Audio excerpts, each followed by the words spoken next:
E aí galera, tudo bem com vocês? Estamos aí de volta com os PETs, Planos de Estudos Tutorados de Minas Gerais, os PETs 2021. Esse ano a gente vai ter algumas novidades aí nos PETs, né? Um PET vai valer por bimestre, então vocês vão ter 4 PETs no decorrer do ano. Além do PET, vocês vão ter algumas atividades direcionadas pelos professores de vocês. Mas uma coisa que não mudou é que todo domingo tem vídeo novo aqui no canal. Então tem vídeo do sexto ao nono ano, do primeiro, segundo e terceiro ano do ensino médio. Por isso, não se esqueça de se inscrever no canal, dar like nesse vídeo e comentar, né? Para quem não me conhece, meu nome é Dimas, sou professor de História aí na rede estadual. Pessoal, antes, né, de começar o vídeo, eu sei que esse ano é um ano de incertezas, né? A gente gostaria de estar dentro da sala de aula ajudando vocês, né, a se preparar aí.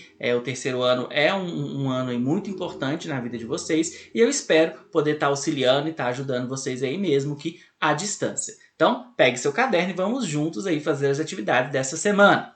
Essa semana, pessoal, a gente vai falar, né, vai relembrar um pouco do que foi visto aí no segundo ano. E a gente vai ver o período após aí a independência do Brasil, né, o processo que levou à independência do Brasil e o período após ele aí. E a primeira questão fala justamente dos grupos políticos no Brasil após a independência. Né, a gente vai ter aí o Partido Brasileiro e o Partido Português. O Partido Brasileiro, que era dominado por fazendeiros, e o Partido Português, formado por militares e comerciantes portugueses.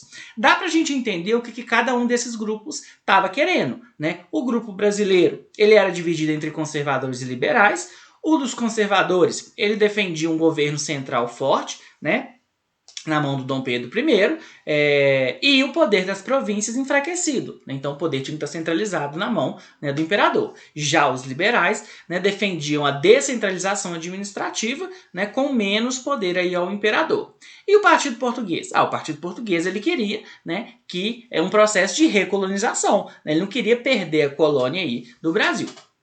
Agora vamos à pergunta, né? Ao analisarmos os grupos políticos que se organizaram no Brasil no pós-independência, podemos concluir que... O que a gente pode concluir aí após a gente analisar esses grupos? Após a independência, houve grande articulação pelos grupos políticos em torno de um projeto de centralização política? Só tinha um projeto? A gente viu que não. Havia uma divergência de opiniões entre os membros dos grupos políticos no Brasil em torno de seus projetos para o país, o que ocasionou uma série de atritos ao longo do período imperial. Então a gente vai ter aí esses atritos, né, desses grupos liberais, conservadores e até dos portugueses. Olha, essa aí pode ser que seja correta, hein? Letra Z, o projeto federalista conseguiu agregar tanto os grupos políticos brasileiros quanto os grupos políticos portugueses? Não, né? A gente sabe que os portugueses queriam uma recolonização. Os grupos liberais defendiam a descentralização política e administrativa do Brasil e por isso eram chamados de recolonizadores. Se eles defendiam uma descentralização, eles vão ser recolonizadores? Não, né? Porque a colônia a colônia, né, é centralizadora. Então essa aí está errada. A letra E, entre os conservadores, a luta pela autonomia das províncias teve grande repercussão e por isso ficaram conhecidos como grupos descentralizadores. Então, os conservadores que queriam isso aí também está errado, né? A resposta certa é a letra B. Então, a alternativa correta aí, beleza? Vamos para a próxima. No dia 11 de março de 1831, os portugueses festejavam o regresso de Dom Pedro I da viagem que fizeram a Minas Gerais. Em meio à comemoração, os brasileiros descontentes com as atitudes do soberano e inconformados com a influência dos portugueses na vida burocrática e administrativa do país, partiram para a luta. O episódio é lembrado em nossa história como a Noite das Garrafadas, e um dos motivos deflagradores da abdicação de Dom Pedro I ao trono brasileiro. Dentre as atividades do imperador que geraram descontentamento entre os brasileiros, podemos destacar, né, então aí, quais atitudes que ele tomou que desagradaram a população e fizeram com que a Noite das Garrafadas acontecesse. A letra A. O desejo de conduzir o Brasil à condição de Reino Unido de Portugal e Algarves e reestabelecer a condição de parceiro comercial da Inglaterra. Então isso efetivamente aconteceu? O imperador tomou atitudes para que isso acontecesse? Seus relacionamentos extraconjugais e a criação do projeto de lei que poria fim à escravidão? Isso aconteceu de verdade? Você tinha um projeto de lei para acabar com a escravidão? A forte oposição à Constituição de 1824, o aumento de impostos a serem pagos pelos grandes latifundiários e as medidas protecionistas para proteger a indústria nacional. A vontade de abdicar do trono em favor de seu filho Dom Pedro II, para em seguida rumar a Portugal e reconquistar a coroa portuguesa em poder de seu irmão Dom Miguel. Isso aí é uma consequência dele ou é um motivo, né? O que levou ele até essa noite das garrafadas?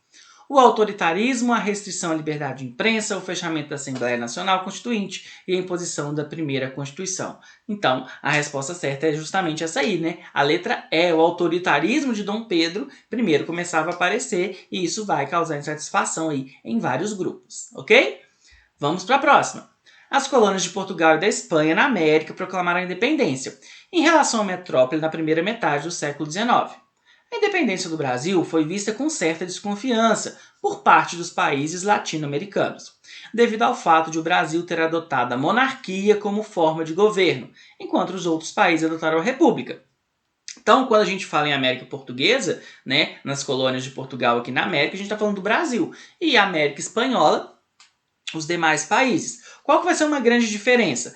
Vários países vão se tornar independentes e virar república, e o Brasil vai continuar uma monarquia. Por que isso? Né? A letra A pergunta justamente isso aí. Por qual razão o sistema monárquico se apresentou como a melhor alternativa para o Brasil independente? A adoção da monarquia pós-independência representou uma continuação em relação à Europa, e não um rompimento como nos demais países da região. Então foi uma saída porque ela não foi não foi um rompimento de vez com Portugal, né? Foi uma continuidade do que já estava sendo feito aqui. E na letra B, de que forma a adoção da monarquia favoreceu alguns grupos políticos no Brasil? A adoção do regime monárquico significou a centralização do poder em torno da figura de Dom Pedro I e depois, né, da abdicação de Dom Pedro II e a manutenção dos privilégios das elites. Né? Então aí a gente vai ter uma continuidade nesses privilégios. Beleza?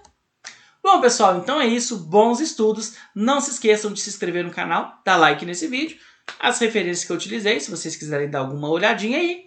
Muito obrigado e até a próxima. Valeu!